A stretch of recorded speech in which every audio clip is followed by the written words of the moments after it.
आखिरकार 8 सालों के बाद रांची में दुष्कर्म की पीड़िता को न्याय मिलने जा रहा है। झारखंड हाईकोर्ट ने साल 2016 के रेप एंड मर्डर मामले में आखिरकार दोषी को फांसी की सजा सुना ही दी।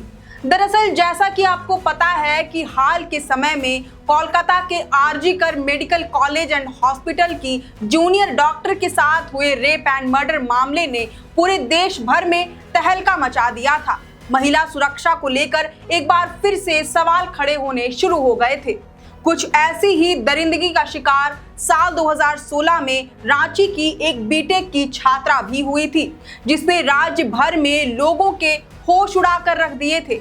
वारदात से आक्रोशित लोग पीड़िता को न्याय दिलाने के लिए सड़कों पर उतर आए थे। लोगों के आक्रोश को देखते हुए पुलिस फुल एक्शन मोड में तो आ गई थी, लेकिन इसके बावजूद दोषी को धर पकड़ने में नाकामयाब साबित हुई। यह राज्य की ऐसी घटना थी जिसकी जांच पड़ताल में पुलिस ही नहीं बल्कि सीआईडी भी विफल हो गई थी। आखिरकार सीबीआई ने केस का खुलासा किया। मामला रांची सीबीआई की विशेष अदालत में गया, जहां दोषी पाए जाने के बाद अपराधी को फांसी की सजा सुना दी गई थी। हालांकि जैसा कि हमने आपको बंगाल के एंटी रेप कानून के बारे में बताते हुए कहा था कि फांसी की सजा इतनी आसानी से नहीं मिलती, ऐसा ही इस केस में भी हुआ।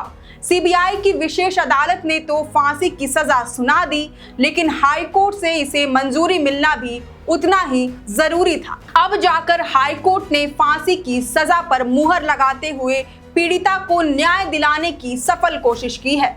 अब दरअसल पूरे मामले को जानने समझने की कोशिश करते हैं। मामला 15 दिसंबर 2016 की देर रात की है, जब रांची की बूटी बस्ती में रहने वाली बीटेक की छात्रा के साथ दुष्कर्म करने के बाद उसकी जलाकर हत्या कर दी गई थी। 16 दिसंबर को मामला सामने आया और सदर थाने की पुलिस ने एफआईआर दर्ज कर मामले की जांच शुरू कर दी, लेकिन कई दिनों तक पुलिस को अहम सुराग नहीं मिल पा रहा था। इसके बाद यह केस मार्च 2017 में सीआईडी को सौंप दी गई।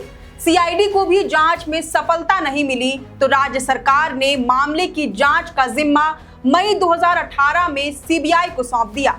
सीबीआई ने बूटी बस्ती में मोबाइल कॉल डंप के आधार पर आरोपी राहुल कुमार उर्फ राहुल राज उर्फ रॉकी राज उर्फ अंकित उर्फ राज श्रीवास्तव उर्फ आर्यन का पता लगाया। इसके नाम में ही इतना उर्फ लगता है कि सीबीआई का भी सर घूम गया होगा।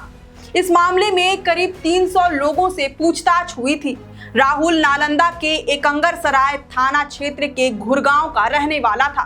पटना में भी उसके खिलाफ नाबालिग से दुष्कर्म का केस दर्ज था। वह लखनऊ जेल में बंद था। इसके बाद राहुल के माता पिता और पीड़िता के स्वैब और नाखून से मिले अंश का डीएनए टेस्ट कराया गया था। इसमें राहुल की मां का डीएनए मैच कर गया।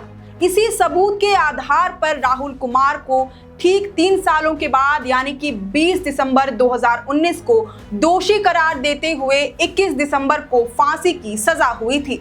सीबीआई अदालत ने मामले को रेयरेस्ट ऑफ रेयर बताते हुए दोषी को मृत्यु दंड दिया था। हालांकि दोषी राहुल कुमार ने हाई कोर्ट के समक्ष अपील याचिका दायर कर दी थी, जिस वजह से न्याय प्रक्रिया में वक्त खींच गया। इस मामले की फिर से पड़ताल करनी पड़ी। अब जाकर ये प्रक्रिया आगे बढ़ सकी है। बीते दिनों जस्टिस आनंद सेन और जस्टिस गौतम कुमार चौधरी की खंडपीठ ने फैसला सुनाते हुए दोषी की याचिका को खारिज कर दिया और राज्य सरकार की अपील याचिका को स्वीकार करते हुए अपराधी राहुल कुमार को सजाए मौत देने का फैसला किया। अब न्याय की उम्मीद तो है, लेकिन ये भी सत्य है कि दोषी इस सजा को सुप्रीम कोर्ट में चैलेंज कर सकता है, जिससे न्याय प्रक्रिया में और देरी हो सकती है। हालांकि देर सही, लेकिन न्याय मिलना जरूरी है। निर्भया मामले में भी देरी हुई थी, लेकिन न्याय तो मिला था। वैसे आपकी इस खबर पर क्या राय है, ये हमें कमेंट करके जरूर बताएं। अगर आपको हमारा ये वीडियो पसंद आया हो तो इसे जरूर से लाइक और शेयर करें। हमारे चैनल लोकतंत्र 19 को फेसबुक पर फॉलो और यूट्यूब पर सब्सक्राइब करना न भूलें। हमारा एक और चैनल है द ग्राम सभा, उसे भी जरूर से फॉलो और सब्सक्राइब कर दें। फिलहाल लेते हैं अलविदा। जोहार।